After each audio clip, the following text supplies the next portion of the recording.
Hello to everybody out there. I just wanted to record another video going a little bit more into detail on both of the near death experiences, and also too, which would be very interesting to note, is my life experience that I didn't have time to get into. But my life experience for sure is definitely going to be unlike, for the majority, anything that you've ever heard, even if you have looked up testimonies, or for the most part, for the majority, have seen and especially heard what a lot of people have had to say.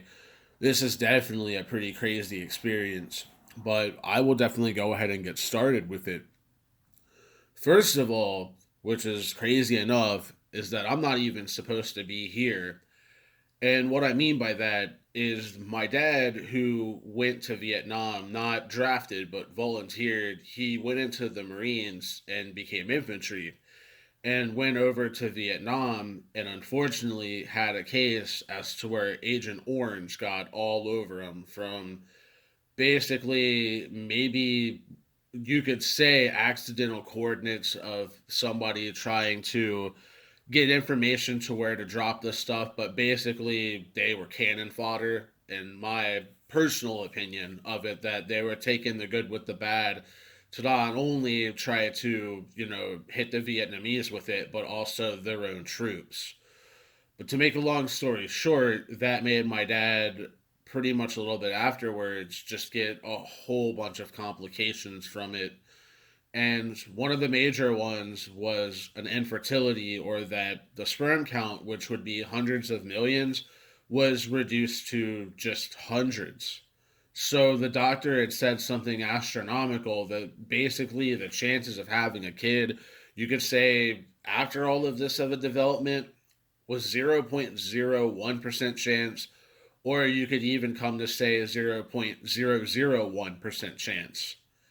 So much so that the doctor said that if my mom ever got pregnant, pretty much by him, or like, of course, of him, but that what would end up happening was that if there ever was a pregnancy and then you would need, of course, a delivery, that he would deliver the baby for free.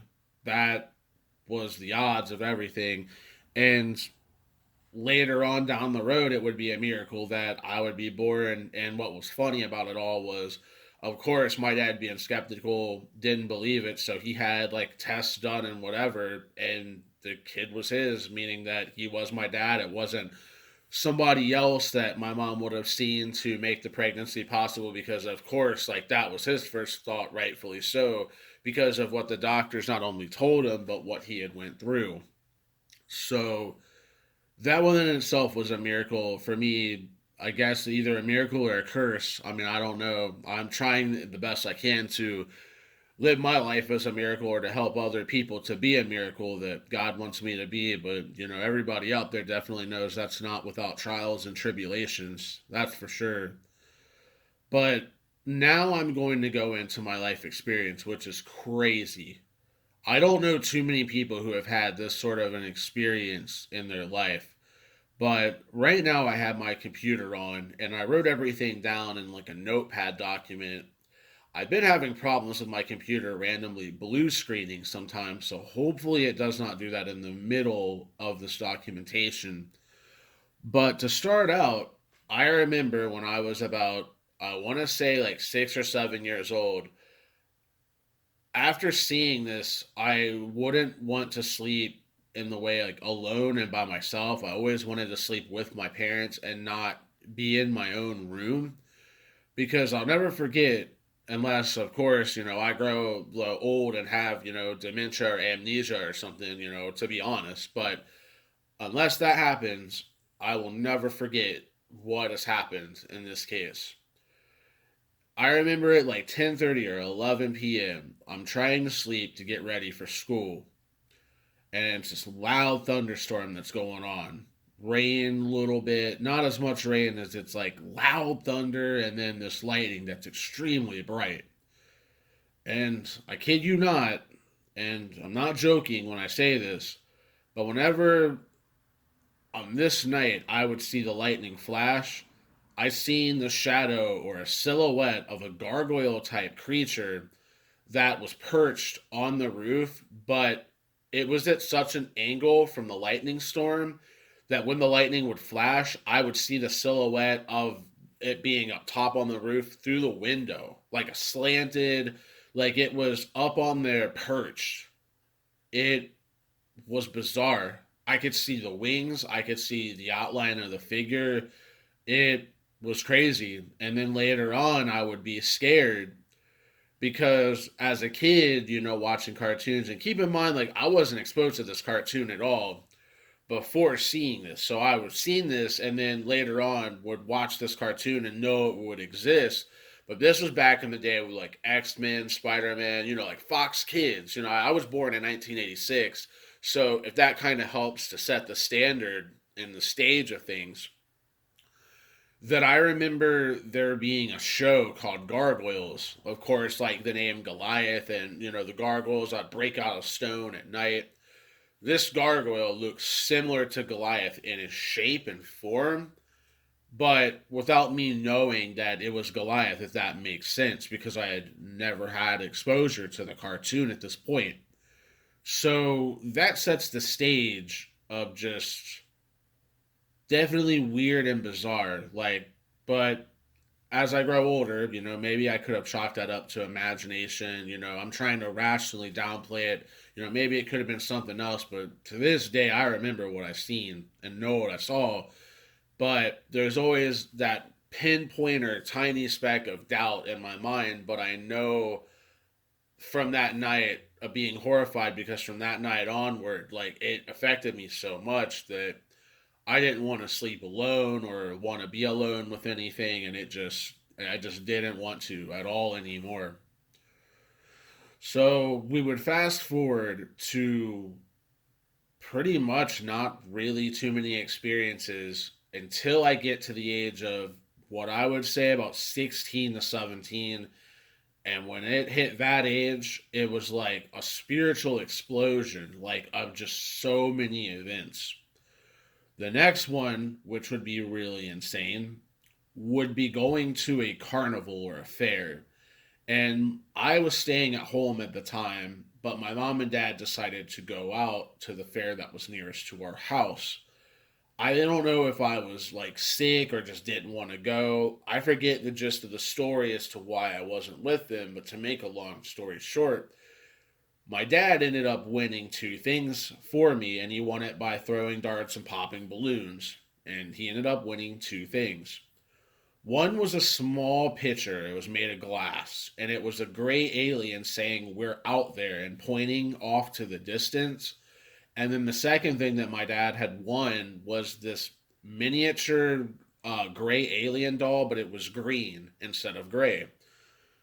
For some weird reason, and I can't explain as to fully why at the time, but when I had seen these, and especially just having them in my room, I felt this extremely bad energy that I can't explain even to this day.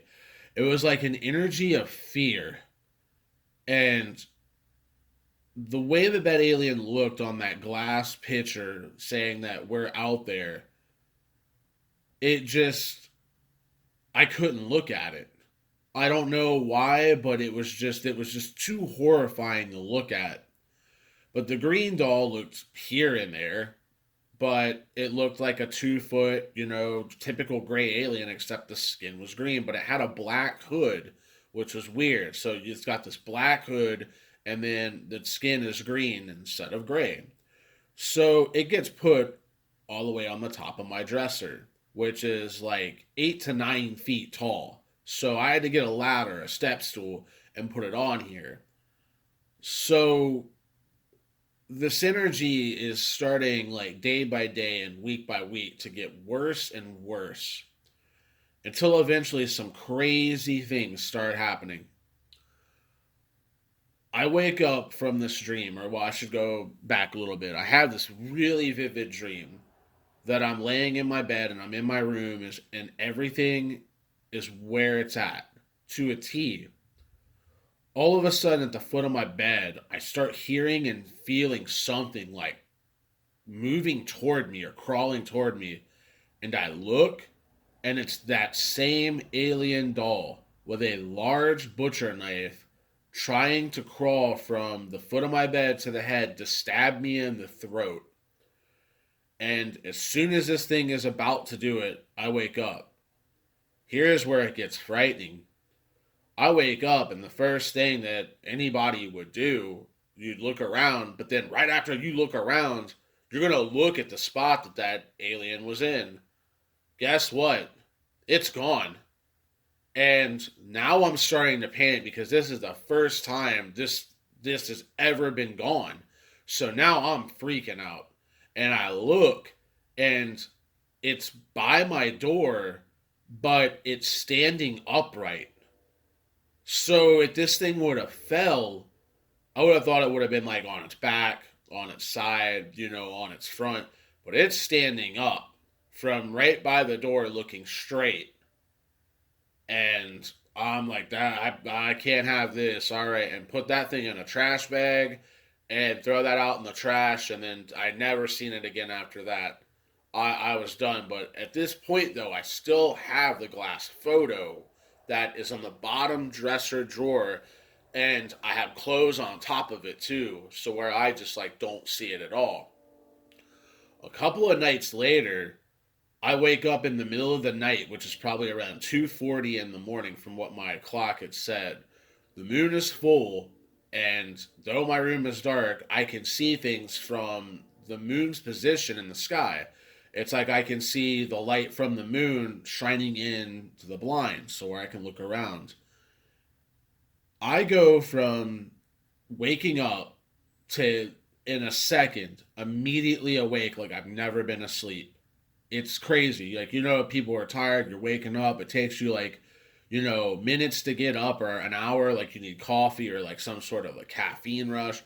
It was like I went from waking up to instantly awake. Like I had been awake for 8 hours and I wasn't tired. Like instantly alert and aware. And I look to where my closet is, which is near the foot of my bed, and I see the shadow creature or shadow being. Looks to be about 6 foot tall, really skinny and lanky.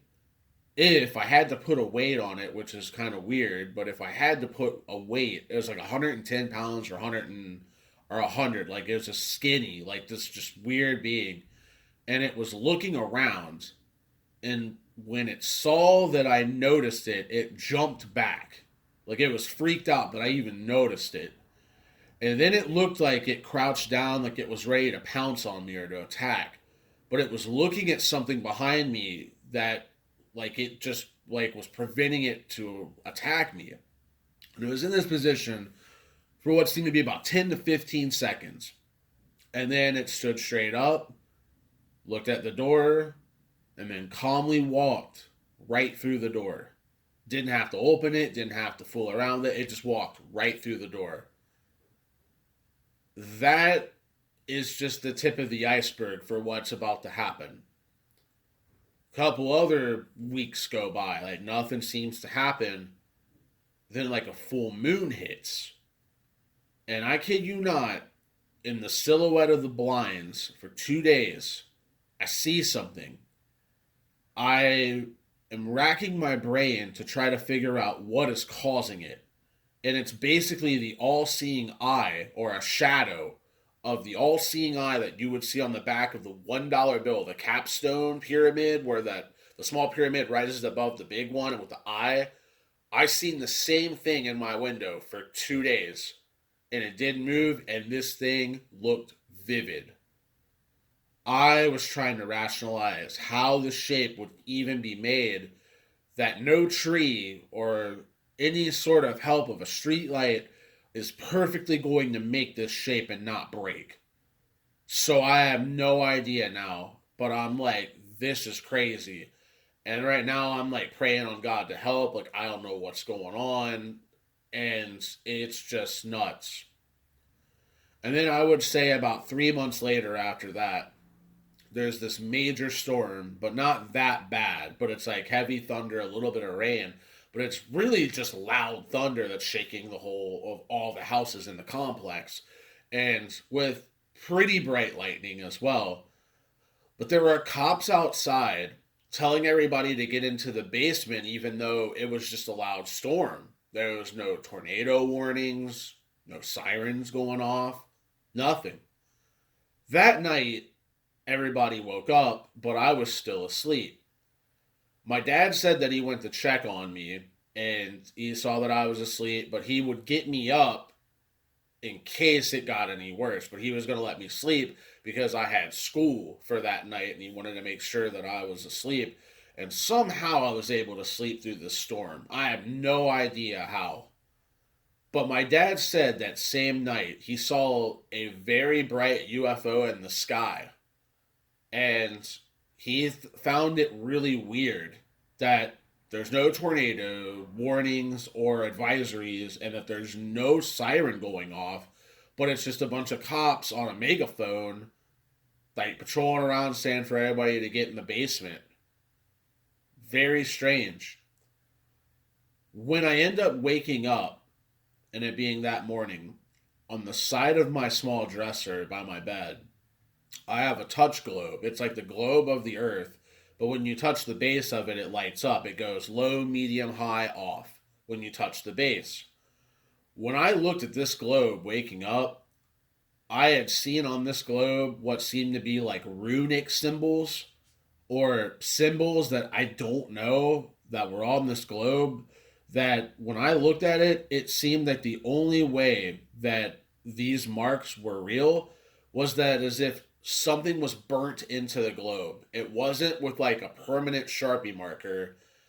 And the only thing that I could have thought of was, well, maybe the wiring got loose and then a wire from the inside hit the side of this and it warmed up and it burnt something in.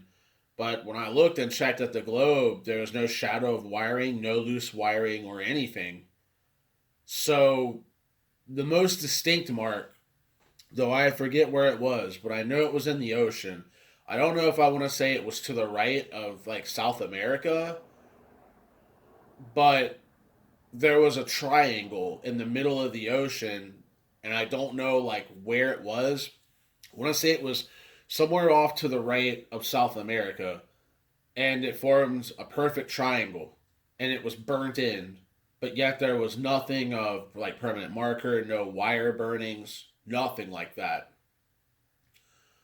It's crazy stuff. Still, like, just not able to explain. Then I know at one time I had spent the night at my friend's house and we were camping out in his backyard. I think I might have been like 16 at the time. I don't know like why we had done that. I was just bored and wanted to test out camping equipment because I think I want to say that soon we would be trying to go on a camping trip and he just wanted to test it out or something. I was like, all right, well, I've never been camping before, even in a backyard, so it would kind of be a trial before the main course of something to actually see what it would be like. And I remember that we both slept in a separate tent.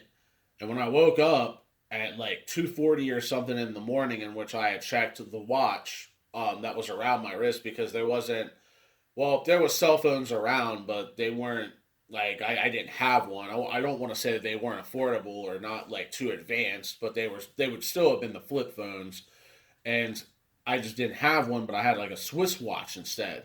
And I remember it was around like 2:40 in the morning, and I woke up and I went to go check on Kyle for like that was his name, Kyle for the friend, and he wasn't there. So I'm like, what? Like, why would he leave and then not tell me? Like, he must be in the bathroom or something. But I got this really bad feeling in the backyard, like this really weird feeling. So I start looking around. In his backyard, it has a fence around it. Like it's like a middle level metal fence, not like a tall wooden fence, but it was like a chain link fence that might have come up if you were 6 foot, like in the middle of your stomach or a little bit higher. And I was looking around, and then I seen it. There was a tree that was right near the fence, and peeking out of that tree was like a black hooded figure just staring. And as soon as I seen that, I bolted right into a sliding glass door to open it and open it up and shut it. And I forget if I told my friend Kyle about it or if even Kyle himself said that he had seen it. I don't know. But what I do know is that happened to me And after that, I was like, no, okay, I'm good. I don't know. And I ended up asking Kyle, like, well, why didn't you, like, why didn't you come back or whatever? And he said that he couldn't sleep.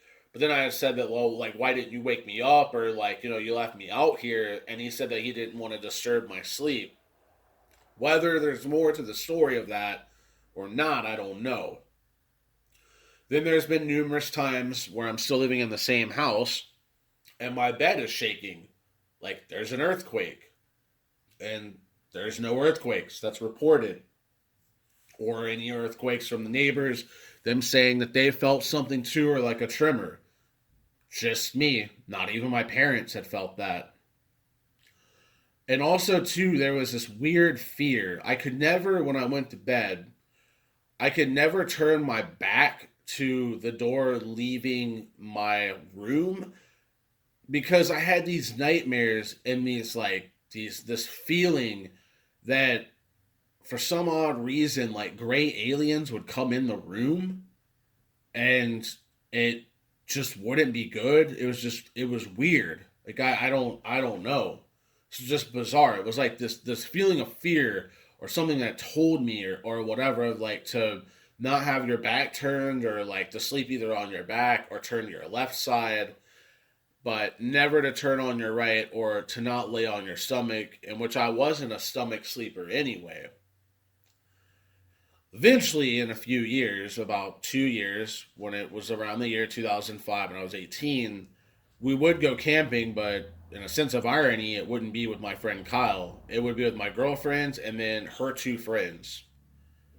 And I want to say, but this is a shot in the dark because this memory and the location has literally been taken from me. I can remember a lot of stuff, but for the life of me, I cannot remember what this campsite is. I know it was in Ohio.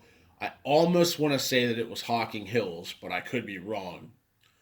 But I remember we camped for Friday night and Saturday night, and we left Sunday.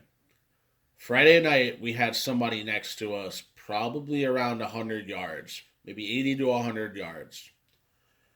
Friday night was fine. We all slept like in our. Me and my girlfriend was in one tent, and then our two friends were in the other.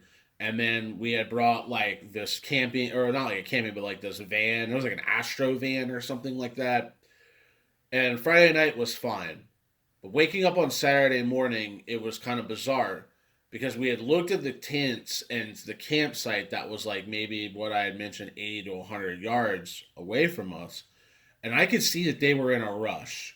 They were packing up everything and like and just as quick as they could, throwing stuff in, and then they were out of there. I found that was kind of weird, but I didn't think anything of it that maybe they might have overslept and that they were late for something. What was the thought that came into my mind? I try to go to sleep Saturday night, and this is a moment and a time again that I will like never forget, God willing. Around 11:30 p.m. to around midnight, we had a fire going in front of the camping tents, and it was dying down. So we were just going to let it die down, and then embers from the fire, and then it would just go out. When that fire was dying down, I had seen like creatures, like woodland creatures. I don't know if it was squirrels or like small creatures. And this is going to sound weird and crazy, but they were in front of the fire. And how I knew that was I could see the shadow of their silhouette from the fire onto the tarp of the camping or like of the tent or the camping tent. And then all of a sudden, it was like somebody flipped a switch and all of the ambient sound from the forest stopped. All of these creatures at the same time looked in the same direction, which would have been to the left. So if they're in front of my tent, it was like they were looking left, but kind of behind them. Like almost like if you put a clock over them, and if they looked at 6 o'clock, it's like right behind them. Well, they were looking at like 5 o'clock, like maybe around like 5 o'clock. They all stood there silent, and then they bolted away. You could hear like the scuffling, and it's still silent. All of a sudden, behind me, I'm hearing these loud footsteps, And when I mean loud, it's as if this creature weighed 400 to 700 pounds loud. And it's not anything like a wolf or a bear. I'm hearing like the twigs and leaves and everything just snapping with such force.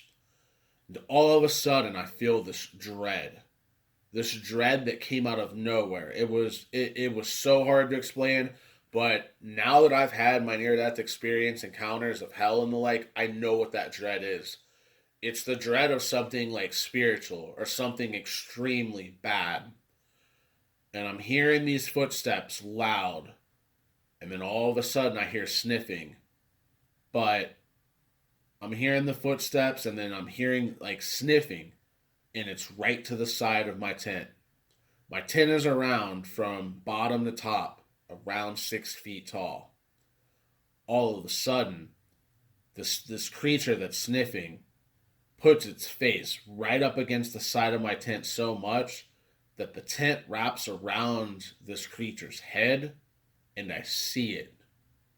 It's a German Shepherd's head, around 6 feet tall, and this creature was sniffing through it with the tarp of the tent up against its face.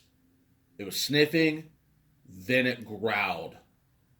And then this creature ran to the picnic table that was right in front of our tent, like, like bipedal, like 2 feet. And then all of a sudden, I start hearing the igloo cooler and everything else. And it, by the way, is empty. There's no food out on any of these tables. It's all been disposed of. And it's just wreaking havoc on whatever is on that picnic table. And I'm like, I feel this feeling of dread, but personally, I'm wanting to get out to look at this thing and see what in the world is going on. All of a sudden, in my mind, I hear this voice saying that if you see this creature, you will die. It was like telepathy, or it wasn't my conscience, but it was like an external voice that was in my conscience saying that. And it was basically saying, if you see this thing, you will die. Like, you're dead if you see this. So something had told me to stay in the tent, and I waited it out. And then how I knew it was safe after what had happened was I slowly started to hear sounds of the forest. It was like somebody just turned the volume up from 0% to 100% slowly. Like, it was crazy. And what I think that I may have experienced, and what a lot of people talk about, whether it's on like users such as Swamp Dweller or places that's like Mortis Media, that I believe I had an encounter with a dog man like type creature. From what a lot of people have said for the area and what was around there, because after researching, I thought it was like a dire wolf or something like that. It was the only thing that it could have been, because I didn't hear a bear growl, I didn't hear nothing. It was the only thing I could have thought of was like a dire wolf, and there are no dire wolves in Ohio. So, and it was not a coyote. It was none of that, I promise. It was absolutely bizarre. It was a feeling of dread, though, that was like supernatural. It was as if this creature came out of hell, and its aura just radiated dread. Like, I don't know how to explain it. But after that, then even my girlfriend had seen, or had like seen what I've seen and heard it. We had tried to talk to her two friends about it, which were in the van. Apparently, like before this creature did whatever, they went from the tent into a van to try to sleep. So they didn't hear, see anything. So when we try to tell them, they're making fun of us and they're just acting immature. And after all that, it just, of course, never speaking with them again, and it just got cut off. Later on in time, about 3 years later, about 2008, maybe latest 2009, we ended up moving into an apartment in which there was a photo of Jesus Christ on the fridge. So we're just thinking, okay, well, the people that moved out must have been religious or whatever and left it, a photo of Jesus on the fridge. Well, when we end up going into the basement, which was finished, in the door and in the baseboards, it seemed like what looked like newspaper clippings that was in the baseboard. When we removed them, or I looked at them and I was an idiot and removed all of them, they were passages out of the Bible. It was just that they cut out a Bible page that was thin, but it looked like a newspaper. And I removed all of them. And that wasn't good because later on in time, that room would get heavy. And basically, my girlfriend that would stay with me at the time claimed that she saw spirits down there. Personally, I didn't really believe her at the time, but I would have a personal encounter myself. I'd wake up at around 2:14 in the morning, around 2:15. Again, these like really late times of spiritual involvement because when I woke up, my mouth was extremely dry and I wanted to get a drink of water. And I was living in the basement at the time, was my room. And I went to go to the first floor because, of course, that's where the refrigerator is and that's where the bottled water is. I heard of when I thought this in my mind, and I may have said it out loud, like, man, I need a drink of water. Like, just saying it out loud. All of a sudden, I heard a voice telepathically in my mind. And the voice that I heard, this voice said, "You don't need a drink of water." But the way that this voice sounds is if you could imagine a person by the name of Ben Stein, how he has a notoriously known monotone voice, except remove any humanity or any hope that you have from this voice. It was as if you told this person in 5 minutes you're going to hell. And instead of panicking, you've accepted your fate and it's just doom, is what you feel. But I don't really want to try to do it like to mimic the voice. I mean, I guess I could, but it's not going to do it justice. But it was just like, I guess of sounding it, "You don't need a drink of water." Like that, but it was way more monotoned and there was no hope in the voice. And when I heard that, I was like, what in the. And then as soon as I thought that, as crazy as it is to believe, I lost control of my body. I became possessed. I could still think freely in my mind and I could move my eyes, but whatever this thing was that took a hold of me turned me around from the door I was going out. And then I seen it in the corner of my eye off to my right when I looked, because keep in mind I said I still had control over my eyes. I could see this bluish circular mist in my closet, and this being was walking me toward my bed slowly. And as soon as I nearly got to the foot of my bed and it got out of sight, I got control of my body. And then I re looked in the closet and that mist was gone. In the same house, I know for sure, $40 in my wallet and it disappeared with no explanation. Nobody stole it. I didn't misinterpret or spend it, and I was like forgetting about it. I know it was there, two $20 bills, and it was gone. But trying to be rational, I thought, well, I must have done something. I must have bought something with it, but yet there was nothing that I bought. Absolutely nothing. Then there was another occasion where I would go upstairs in the same house, and it was around 1 in the morning just to go get a drink. I'm not asleep, but I was playing video games down in the basement. But I go up, and the only people that were living with me at the time is a small pug dog, my mom, my dad, and me.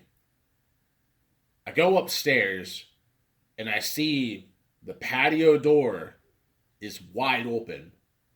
Here's where it gets more scary. In the track of the patio, I had a cutout 2x4. So that means that forced entry from the outside is nearly impossible unless you break the glass. So here becomes a great question. Who or what removed that board, unlocked the hinge on the door, and then opened it? At first I thought it was my mom and dad. I go upstairs. They're both asleep in their room. Dog is asleep with them. Nobody else besides me is up. Nothing's stolen, nothing's moved. Just glass patio door open as wide as it can be with a 2x4 gone, and the lock is unlocked. Crazy. Don't know. And then later on, I would have something actually good happen randomly. I would be going back to church and coming back to Jesus Christ for the first time in my life for so long, since I was like 5 or 6 years old. And I had this vision about Jesus where it was like this white light was everywhere. And I saw this figure with his hands extended out, and he had a robe kind of wanting me or saying like welcome, but it was in basically a place all of white light. And out of this mist, or this white mist, a figure with like a white robe, kind of like hair down to the shoulders. I want to say kind of curly, but not really. And he was both extending his hands, and I knew for some reason it was Jesus Christ. So I ran to him and then embraced him, and then we were walking together in this light and in this place, and he was off to my right side, and I had like my hand around him, and he had his hand around mine, and we were just talking about various things. And he was just kind of, I guess, telling me things in my life that I needed to clean up or to watch out for. And what sealed the deal for me on that was when I woke up, I felt like somebody, if you had, let's just say this, let's say the Powerball is like $1 billion, and you find out after waking up that you won the Powerball. You're the only winner. So after taxes, let's just say you get 500 or $600 million. That feeling of never having to worry about anything ever again, it's that feeling times thousands. It was so intense that my whole body was vibrating. It was like electric. I don't know how to explain it. That was the most powerful, good vision that I've ever had. And then fast forward a couple years later, my dad is still alive, but he's going through, not to say that he hasn't already, major health complications. He ends up passing, like, he ends up dying 3 times at this hospital. And they're able to bring him back every time. And my dad, it says that he ends up seeing a place that's complete darkness, and that he ends up seeing a wall. But this wall is made of darkness. But yet again, you could see through it. But yet, for some weird reason, this darkness on the wall is darker than the darkness that's around him. And there's knowledge given to him that said if he were to cross that wall and walk through this like illusionary wall, that he could not come back to Earth. And when my dad woke up and well, not woke up, I'm sorry, came to from the death, the 3 of passing away, and they brought him back, then they would lose him or he would code.